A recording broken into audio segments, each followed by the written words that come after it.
At my uncle's retirement party, my cousin gave me a once-over and snorted, "Still rocking those cheap suits, huh? Just don't swipe anything, we know money's tight." Everyone cracked up. I just smiled and kept quiet. An hour later, the caterer took me aside and asked, "Who should we send the final bill to?" I pointed at my cousin and said, "He's covering it, this was his plan, right?" His face strained white as the $7,200 bill dropped in front of him. He looked me up and down, then let out a laugh that felt like a physical slap. My own cousin, standing there among our family, had just publicly humiliated me again, and this time, it was the final straw. I'm Asher. I'm 34, and according to my wealthy family, I'm the designated black sheep. Not because I've done anything wrong, but because I don't play by their unspoken rules. In our world of generational wealth, gated estates, and vacation homes in 3 time zones, they treat me like I wandered in from the wrong side of the tracks, always reminding me I'm not quite good enough. The rules are strictly enforced. Show up clean-shaven in a tailored suit, drive something European, and never, ever mention work unless it's about your assistant's exhaustion. After my dad passed when I was 15, everything shifted. My mom, never really part of the inner circle, moved us out of the family compound into a modest townhouse. No more trust fund deposits, no more catered dinners. It was like being cut off from a life that was never truly mine. And honestly, I didn't miss it. I learned to work, built myself back up. But in my family's eyes, once you fall, you're never allowed to forget it. So, when I showed up at my Uncle Arthur's retirement party, held at an exclusive country club the family basically considered their backyard, I already knew the vibe. I'd gotten the formal invitation 2 weeks prior, but I hadn't planned on going. It was my mom who gently nudged me. "It might be nice to see everyone again," she'd said, her voice careful, like she was trying to pretend this was normal. I could see in her eyes that soft hope that maybe, just maybe, this time they'd treat me like I belonged. I didn't want to disappoint her, so I put on my best charcoal gray suit, shined my shoes, and told myself I could survive a few hours of polite nods and empty compliments. The moment I arrived, I knew nothing had changed. It was all champagne smiles and handshake politics. My cousin Caleb was the first to spot me.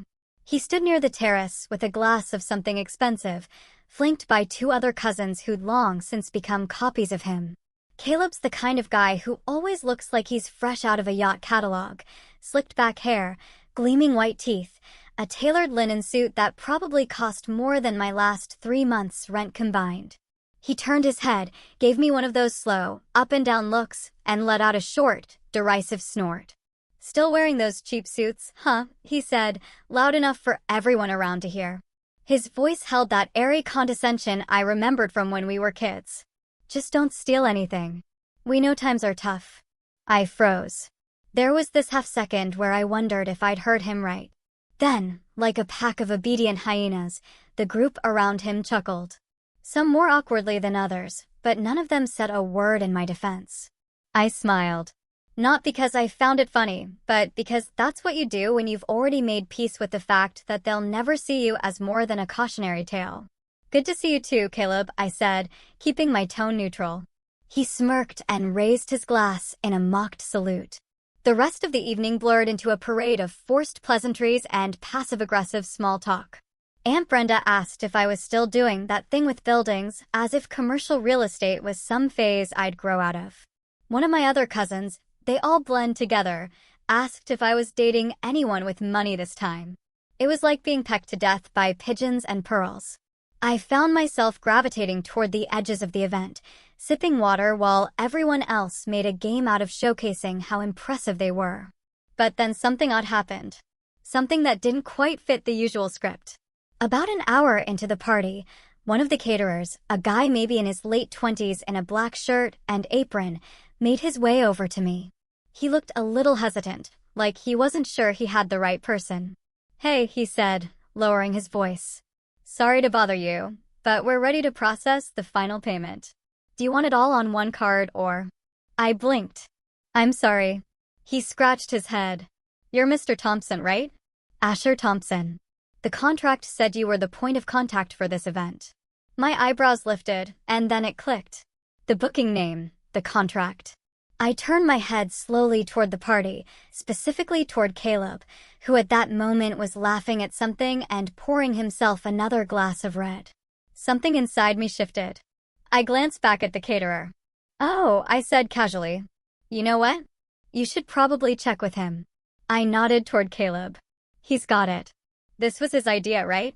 The caterer looked confused but nodded and wandered off toward the terrace. I stayed exactly where I was, watching from a distance as the scene unfolded like a slow-motion car crash. Caleb looked puzzled at first. Then the caterer handed him something, probably the final invoice, and I saw his expression change. His mouth moved into a tight line, then opened slightly like he was trying to form an objection. But the caterer just stood there, arms crossed, waiting. My smile deepened, but I didn't move. I didn't need to. The wheels were already turning, and all I had to do now was let them. But to understand why this moment mattered, why it cut so deep, and why Caleb deserved every second of it, you need to know a little more about what happened in the months leading up to this party. Because this wasn't just about a jab at my suit or a stupid insult in front of a crowd. This was the boiling point of years of quiet jabs, broken promises, and one particular family betrayal that I hadn't spoken about since it happened. And if you're still with me, buckle up, because things were about to get a whole lot uglier. Growing up, Caleb and I were always side by side. Not because we were close, but because our moms insisted on it. Our birthdays were just 2 months apart. We went to the same private schools, and we were always paired off in family photos like some forced symmetry. But even as kids, the lines were drawn early. Caleb was the heir apparent, the golden boy. Tall, athletic, naturally charming in that rehearsed pageant kid sort of way. I was quieter, smaller, and according to Aunt Brenda, too sensitive for my own good. She'd say it with this tight-lipped smile, like she was diagnosing a flaw she'd be forced to tolerate. Every family dinner, every holiday, every godforsaken gala was just another chance for them to remind me I wasn't cut from the same cloth. But I took it. I swallowed it. Not because I believed them. I didn't, but because my mom deserved peace. After my dad passed, she never remarried. She worked 2 jobs just to keep us in the school district, pretending like we weren't barely holding on while the rest of the family floated on generational wealth. And yet, she never let me speak badly about them. "They're still family," she'd say gently, her eyes tired. "Don't stoop to their level." So I didn't. I kept my head down, studied hard, worked internships through college, and climbed my way into real estate, one cold call at a time. I wasn't flashy, and I wasn't loud, but I built something real. By 31, I had 3 apartment complexes under my belt and a business model that was finally turning serious profit. I didn't need anyone's approval. I had my own. But the thing about Caleb is he always needed an audience. At 28, he blew through his first trust fund, launching a fashion startup that folded in under a year. At 30, he was pushing crypto schemes. By 32, he was dabbling in luxury event planning, something about creating curated experiences for legacy families, whatever that meant. He always knew how to pitch himself. And he always knew how to spin failure into a pivot. But under the surface, Caleb was sinking. And none of them, not Uncle Arthur, not Aunt Brenda, not even my grandmother, seemed to notice. Or maybe they just didn't care. As long as he looked successful, that was enough. About 6 months before the retirement party, I got a call from him out of the blue. "Asher, cousin, my man, you busy?" I remembered checking the screen twice to make sure it was really him. We hadn't spoken in almost a year, not since the last family get-together where he joked about me flipping abandoned laundromats for rent money. "Hey, Caleb," I said cautiously. "What's up?" He dove right in. "So, I've got this client, big name. Can't tell you who. NDA and all that, but they're looking to do a private party, super hush-hush, winery setting, think candlelight under the stars, string quartet type thing." He paused, then continued, "Anyway, I remembered you've got connections in commercial spaces and rentals. Any chance you know a winery owner who might let me book discreetly?" I paused. "I know someone who owns one. Why not go through the usual channels?" He laughed. That practiced, performative chuckle that always rubbed me the wrong way. "Oh, come on. You know how it is." You try to book through the front desk and suddenly it's corporate rates and 10 forms. You've got that pull, man. You're legit. I just need a little help on the booking end. I'll handle everything else. I should have said no. Every part of me knew better, but a small part of me, maybe the one that still believed in some version of family loyalty, agreed. I called an old client who owned a charming winery about 40 minutes outside the city. It was a quiet, beautiful place. I vouched for Caleb, got him a discounted rate, and even looped in the catering company I'd worked with during a previous project. They trusted me, and I lent him that trust freely. 3 weeks later, I saw a post on Instagram. Honoring the legacy, a night for Arthur Thompson. And there was Caleb, front and center, arms around Uncle Arthur and Aunt Brenda, playing host in front of the exact venue I'd booked. There was no client. The private party was the retirement event all along, and I hadn't just helped him plan it. I'd handed it to him. My chest tightened. I scrolled through the pictures. Elegant lanterns, custom table settings, string lights laced through the trees. It looked perfect. And Caleb took credit for all of it. He never even invited me. I didn't say anything. Not to him, not to my mom. Not even when my aunt posted some passive-aggressive comment about how family always comes through for each other, especially the ones who know how to throw a real party. I stayed quiet again, like I always had. But then came the text. Hey, Asher. Quick thing. I told the winery and caterers you'd finalize the payment. They said it could be done on site, just easier since it was all in your name anyway. You're the best, man. Drinks on me next time. I stared at it for a long time, like I couldn't quite believe what I was seeing. He hadn't just used me. He was trying to stick me with the bill. I typed and deleted 3 different responses. My hands were shaking, not with rage exactly, but with something worse, that cold, sinking realization that this wasn't just Caleb being careless or self-absorbed. This was deliberate. Planned. He thought I'd just take it, like always. But something in me snapped. Not loudly, not dramatically. It was quiet, internal. The kind of snap you don't hear until everything's already shifted. I didn't reply to the text. I didn't confront him. I just started making calls. First to the winery owner, who confirmed everything. Yeah, Caleb said you were handling the finances. Seemed like a family favor kind of thing. Then to the caterer. He said you two were business partners. We even gave him the referral discount because of you. It all added up. So I made one more call to the caterer and told him to bring the final invoice to the event in person. Make sure payment was handled on site.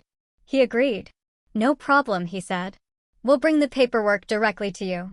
And that's how I ended up back at the country club on a sunny Saturday afternoon in my cheap charcoal suit, playing the part of the quiet, harmless cousin one last time. I mingled. I smiled. I took every passive insult with the same calm expression I'd practiced for years. And when Caleb made that comment, loud and snide, surrounded by people who didn't know me, or worse, pretended not to, I didn't bite. I didn't flinch. I just waited. And when the caterer pulled me aside an hour later, I played my part beautifully. I pointed at Caleb, smiled, and stepped back into the crowd, watching his face when he saw the invoice. That was just the start. But this wasn't just about the party. That's what you need to understand. This wasn't about $7,200 or a jab about my suit, or even the fake smiles at family dinners. This was about something deeper, something that had been brewing since we were teenagers, since the day I turned 18, and my grandfather, the patriarch of the Thompson family, called me into his study for a meeting I'd never spoken about. Not to Caleb, not to my mom, not to anyone. That meeting changed everything. And now, years later, with Caleb oblivious and everyone else still stuck in the same loop of favoritism and polite cruelty, I finally had all the pieces I needed. Because while Caleb thought he'd outplayed me with the party, he had no idea what was coming next. There was a time when I thought being quiet meant being weak. Not in a dramatic, cinematic way, just in that subtle, suffocating way where silence feels like surrender. Like maybe if I just stayed out of the way, kept my head down, didn't argue, didn't push back, maybe they'd stop seeing me as a disappointment. Maybe they'd see the work I was doing. Maybe they'd let me in. But when you grow up in a family like mine, silence doesn't earn you respect. It gets mistaken for permission. That night, after Caleb got hit with the $7,200 catering bill, I left without saying goodbye. No grand speech, no confrontation. I just walked to my car, a sensible gray sedan parked between two imported SUVs, and sat behind the wheel for a long time, watching my own hands on the steering wheel. They weren't shaking. I wasn't angry. I was done. For weeks after the party, no one said a word. Not Caleb, not Aunt Brenda, not even Uncle Arthur. They all just moved on like it hadn't happened, like I hadn't been humiliated in front of them, like Caleb hadn't tried to saddle me with a four-figure bill, like they hadn't laughed. But that's what families like mine do. They rewrite the narrative so quickly it makes your head spin. Deny, deflect, distract. And in the silence that followed, I started thinking back to that meeting with my grandfather, the one I'd buried for years. It was on my 18th birthday. I was wearing a dress shirt that didn't quite fit and trying not to sweat through the back. My mom had driven me out to the estate at my grandfather's request. She didn't know what it was about. Neither did I. His study smelled like leather and old books. He didn't smile when I walked in, just nodded at the chair across from his desk. "I'll be blunt," he said. "You're not like the others." I remember feeling my stomach drop. I thought he was about to cut me out of something, or worse, lecture me on how I'd never measure up. But instead, he continued, "Caleb, he's got the name, the look, but not the head. You've got the head. I've watched you, Asher. You listen. You pay attention. And most importantly, you don't speak just to hear yourself talk." I didn't know what to say. My grandfather wasn't exactly known for compliments. He opened a drawer and pulled out a small black binder thick with documents. He pushed it across the desk to me. "I set up something for you," he said. "It's not in your name. Not yet. But one day, you'll know what to do with it." I opened the binder. Inside were deeds, contracts, ownership shares, names I didn't recognize at the time, but would later come to know. A small but diverse portfolio, a parking garage, a strip mall, 2 rental properties in the outskirts of the city, and 30% ownership of a holding company I'd never even heard of. "I need someone in this family with both feet on the ground," he said. "Not just another Thompson who thinks the world owes him a yacht. You don't need to tell anyone about this. In fact, don't." I nodded slowly, unsure what I was agreeing to, but I kept that binder, memorized every page, never told a soul. When he passed away 3 years later, the will was straightforward. Most of the assets went to his children. Caleb got his vintage watches. Aunt Brenda got the summer house. I got nothing. At least that's what everyone thought. But I still had the binder. And over the years, I quietly began building from it. While Caleb threw money into startups and brand deals and yacht parties, I bought cheap foreclosures and converted them into duplexes. I made partnerships with property managers. I learned how to read market shifts, track neighborhood trends, and negotiate commercial leases. By the time I was 27, I doubled the value of the original portfolio. By 30, I was cash flowing 6 figures annually. Quietly.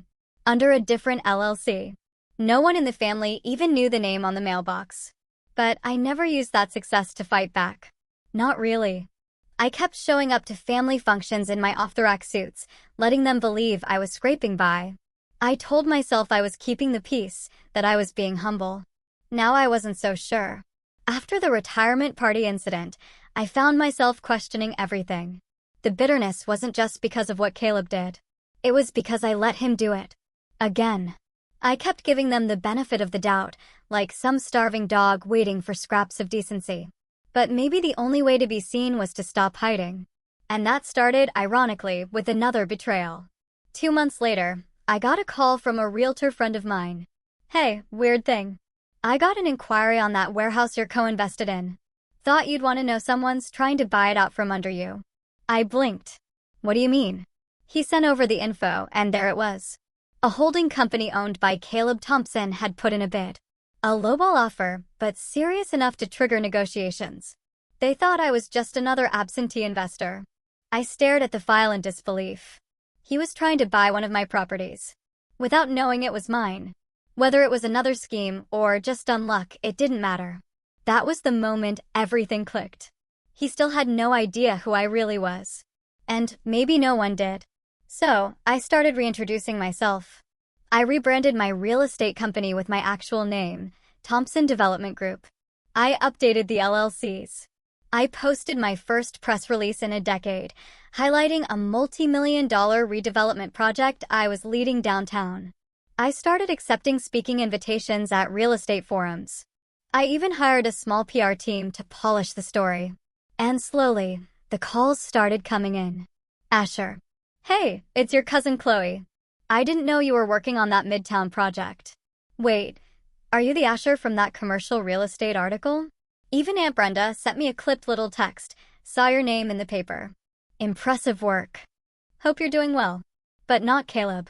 Caleb stayed quiet. Until the next family gathering. It was my grandmother's 80th birthday. A big deal in the Thompson clan. Full formal dinner, speeches, photos, the whole 9 yards. I hadn't planned on attending, but then I saw the seating chart and noticed something funny. Caleb had given a speech slot to himself. Not Grandma, not Uncle Arthur, just himself. That decided it for me. I showed up 10 minutes before the event started. Same suit, same calm expression, but something was different this time. When Caleb saw me walk in, his smirk faltered for a split second, just enough to notice. Then he put it back on like a mask. Well, look who actually RSVP'd, he said, clapping me on the shoulder. Didn't expect you to show your face after that little mix-up with the catering. All good, though. No hard feelings. He said it loud enough for people to hear. Always playing the room. But this time, I smiled differently. No hard feelings, I said. In fact, I should be thanking you. That night pushed me to reevaluate a few things. He blinked. Oh yeah. I nodded. Yeah, like how important it is to actually know who you're doing business with. He tilted his head, confused. But before he could ask more, someone called him away for a toast. And I just stood there sipping my drink, waiting, watching. Because what he didn't know, what no one knew yet, was that I just submitted an acquisition offer on one of his last remaining companies. Not through my name, not directly, but through one of my subsidiaries. And I had a plan, a quiet, methodical plan. Because when you've been underestimated your whole life, revenge doesn't have to be loud. It just has to be earned. And trust me, I'd been earning this one for years. If there's one thing I learned from watching Caleb over the years, it's that when someone builds their entire identity on appearances, the best way to take them down is to let them talk. They always reveal too much, always reach too far, always leave the blinds open just a crack. And now that I had something to lose, not just assets, but presence, visibility, a growing name in the real estate world, I started noticing just how sloppily Caleb moved through the industry. He pretended to understand. His companies changed names every year. He swapped investors like cufflinks. He made big promises with no structure underneath, like a house built on sugar cubes. It would all collapse the second it got wet. I just needed to turn on the rain. But I didn't want chaos. I wanted elegance. Strategy. I didn't want to blow up his life in a week. I wanted to set the dominoes so that by the time the last one fell, he'd be sitting in the wreckage wondering how he hadn't seen it coming, wondering how I'd done it while smiling across the dinner table. Because Caleb had humiliated me publicly at family events, at business functions, online for years. But I had something now that he didn't. Time, influence, and a memory like a filing cabinet. It started with that company. He tried to buy one of my warehouses through Indigo Vision Concepts LLC. Sounded like something out of a failed pitch deck. I had my attorney run a deeper dive. Turns out it was tied to a shell corp in Wyoming, which was tied to a business fund partially owned by Caleb's former college roommate, a guy I remembered from one of Caleb's Instagram beach trips. The kind of guy who never wore socks and always called people boss. I reached out to him under a pseudonym, told him I represented a buyer interested in acquiring Indigo Vision Concepts. He said Caleb wasn't looking to sell, but hinted that the company was cash thin and pivoting. I pushed gently, expressed interest in purchasing some of their debt instead. Suddenly, he was a lot more willing to talk. It wasn't hard to connect the dots. Caleb was overleveraged, had poured money into a chain of event venues that were bleeding rent, and was behind on several vendor contracts. His legacy event empire was a smokescreen, and I was now in a position to control the airflow. But even then, I didn't move too fast. I took my time. Over the next 3 months, I did something I'd never done before. I started letting people see me. Not the quiet, polite Asher who showed up to family events and dodged eye contact. Not the kid in the cheap suit trying to shrink himself to avoid a comment. No, I was done hiding. I started showing up to industry panels with my nameplate front and center. I gave a TEDx-style talk on urban redevelopment at a real estate conference in Dallas, posted clips of it on LinkedIn, which led to 2 podcasts and a local news segment. I started putting my photo next to my name on our company site. Small thing, but it mattered. And I made sure every press release, every announcement, every article included the full name, Asher Thompson, CEO of Thompson Development Group. Because when Caleb finally figured it out, I didn't want there to be any doubt. In the meantime, I made friends. Not in the schmoozy, fake laugh kind of way. I'd spent years building real relationships with vendors, contractors, city officials, the people Caleb treated like props, the people he underpaid, overbooked, or ghosted. I started asking questions. Hey, did Caleb ever clear that payment from last year? Did you ever get that equipment deposit back? Has he been renewing your contract or stringing you along? And the stories came flooding in. One DJ told me Caleb had bounced a $2,000 check after a wedding and then blamed his assistant.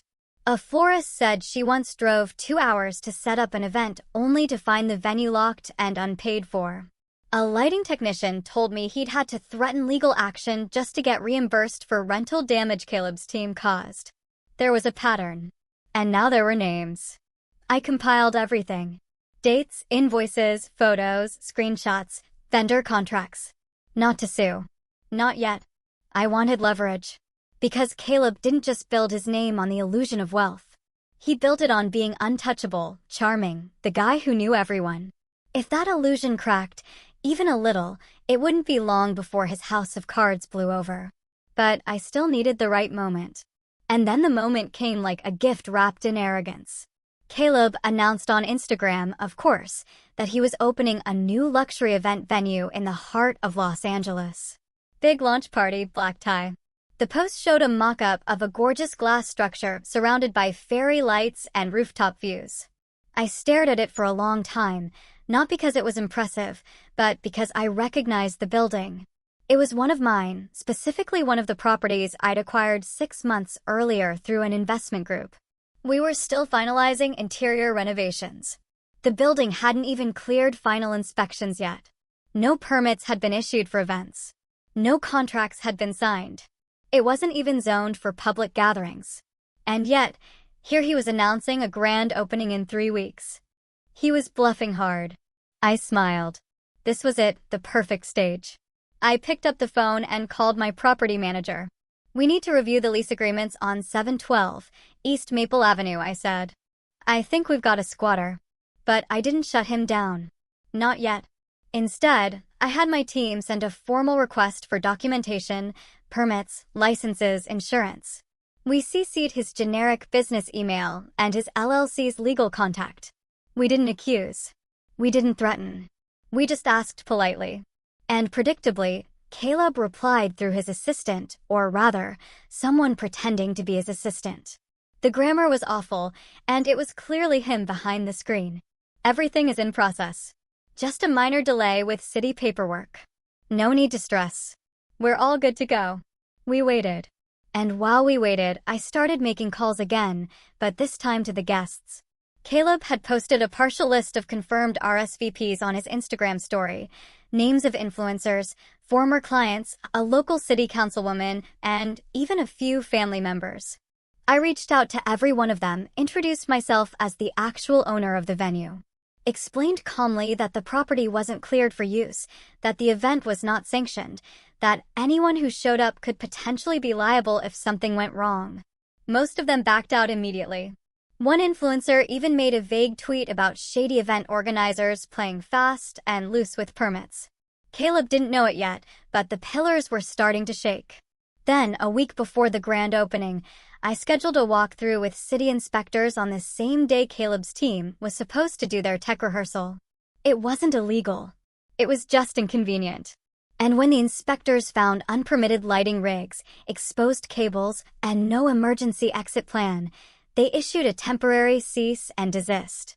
Nothing permanent, just enough to cancel the event. And finally, Caleb called me. No assistant, no fake email, just him. I let it go to voicemail twice. On the third try, I picked up. Asher, he said, his voice brittle. Hey man. Listen, I think there's been some kind of mix-up with your team. I didn't realize there was an ownership overlap on the Maple Avenue property. No big deal though. We can sort it out. I said nothing. He kept going. Look, I know we've had our bumps, but I've always respected your hustle. Seriously, you're a quiet killer, man. Super inspiring. And I'm actually thinking maybe we partner on this, bring you in, make it official. You can get a cut of the venue profits and Caleb, I said calmly. I already own it. Silence. Then what? I own the building. I own the permits. I own the name. The lease you forged? No. The invoices you sent to vendors? Fraudulent. The grand opening? Cancelled. He started to speak, but I wasn't done. I've got 3 years' worth of complaints from vendors you stiffed, contracts you broke, and clients you lied to. I've got invoices, recordings, emails. I even know about the silent investor you never paid back. The one who's thinking about going to the press. Asher, he said, voice sharp now. What do you want? I smiled. Nothing yet. Then I hung up, because the best part of setting the stage is knowing exactly when to walk off it. But the final act, that was still coming, and Caleb had no idea what was waiting in the wings. I didn't hear from Caleb for weeks after I hung up on him. No calls, no emails, not even a half-hearted attempt to guilt-trip me through our grandmother. The silence wasn't peace, it was strategy. I could feel it. He was scrambling behind the scenes, trying to hold things together, probably calling in favors, sending apology baskets, maybe even trying to rebrand again. That was always his move when the walls started closing in: disappear, repaint the same house, and hope no one noticed the cracks in the foundation. But this time, I had the blueprint. And I wasn't interested in letting him rebuild. Because this wasn't just about humiliation anymore. It wasn't about the cheap suit comments or the snide remarks at family parties. This was about years of Caleb stepping on people like me, the quiet ones, the careful ones, while smiling for the camera. This was about watching my mother cry after a dinner where Aunt Brenda accidentally left her name off the seating chart. About missing my grandfather's funeral because Caleb forgot to update the group chat with the right time. This was about justice, but I wasn't going to take it by force. I was going to let him hand it to me, and he did. About a month after our call, I got an email from one of the vendors I'd interviewed during my quiet investigation. He was a lighting technician. Quiet guy, no nonsense, ran a small crew of freelancers. He told me Caleb had stiffed him on a $9,000 contract for a wedding back in March. Said he was waiting on payment from the client. The guy wrote, eventually just stopped answering. I asked for documentation. He sent me the invoice, email chain, and text screenshots. Clear as day. Then he added almost as an afterthought, funny thing is, he used the Thompson family name in the pitch deck. Said his cousin owned half the city. That true? I smiled. It was about to be. I forwarded the invoice to my attorney and had him draft a formal letter of intent to file a lien against Caleb's event company, Alive Venues Incorporated, on the grounds of unpaid subcontractor work. The company's assets were minimal, but they had one thing of value: the trademark and brand registration. We filed the lien. 3 days later, Caleb called. He didn't sound angry this time. He sounded tired. Asher, can we talk? Like, actually talk. I met him at a quiet coffee shop downtown. Neutral ground. He showed up in dark sunglasses and a blazer that looked like it hadn't been steamed in weeks. He slid into the seat across from me and didn't say anything for a long time. Finally, he spoke. I'm bleeding, man. I sipped my coffee. He looked around like someone might be recording him. I messed up. Okay, you were right about everything. The permits, the vendors, the accounts. I'm tapped out. I had to sell the Scottsdale condo just to cover July. I raised an eyebrow. The one in Scottsdale? He nodded, staring down at his coffee. Why are you telling me this? I asked. Because you've got leverage, he said. And because I think we can fix this together. I almost laughed. Even now, he thought we were on the same level. You want me to help you clean this up? He nodded. We partner officially. Merge Olive into your group. I'll be the face. You handle the business. Thompson Events, legacy brand, full. Family alignment. It'll work. You're the only one I trust. The only one he trusted. That was rich. I let the silence stretch. Then I said, let me think about it. And I did, for exactly 72 hours. Then I made the final move. I sent his assistant, or whoever was checking his inbox, a contract, a clean, simple buyout agreement. $1.